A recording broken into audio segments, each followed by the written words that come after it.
வாழ்க்கையின் எதிர்பாராத மாபெரும் தோல்விகள் எப்படி மிகப்பெரிய வெற்றிகளாக மாறும்னு எப்போதாவது யோசிச்சிருக்கீங்களா? அத பத்தின ஸ்டீவ் ஜாப்ஸோட புகழ்பெற்ற உரையின் சுருக்கம்தான் இந்த நிகழ்ச்சி. ஆப்பிள் நிறுவனத்தோட இணை நிறுவனர் ஸ்டீவ் ஜாப்ஸ் தான் வாழ்க்கையில சந்திச்ச 3 முக்கியமான சம்பவங்கள் மூலமா வாழ்க்கை பயணத்தோட உண்மையான அர்த்தத்தை எப்படி புரிஞ்சுக்கலான்னு ரொம்ப அழகா சொல்லியிருக்காரு.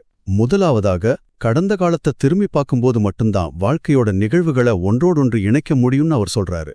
அவரு காலேஜ் படிப்ப பாதியில நிறுத்தினதால சேர்ந்த ஒரு கேலிகிராஃபி வகுப்பு தான் 10 வருஷம் கழிச்சு மேக் கம்ப்யூட்டரோட அழகான எழுத்துருக்களா மாறுச்சு. இத ஒரு பசில் கேம் மாதிரி யோசிச்சு பாருங்களேன். துண்டுகளை சேர்க்கும்போது ரொம்ப குழப்பமா இருக்கும், ஆனா கடைசியில முழு படமும் சரியா பொருந்தும். அதனால உங்க உள்ளுணர்வை முழுமையா நம்புங்க. இரண்டாவதாக, உங்களுக்கு பிடிச்ச வேலையை கண்டுபிடிச்சு அதை நேசிங்க.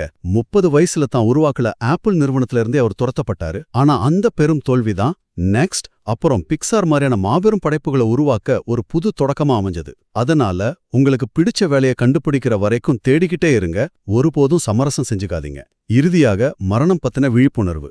ஒவ்வொரு நாளையும் உங்க வாழ்க்கையோட கடைசி நாளா நினைச்சு வாழுங்க.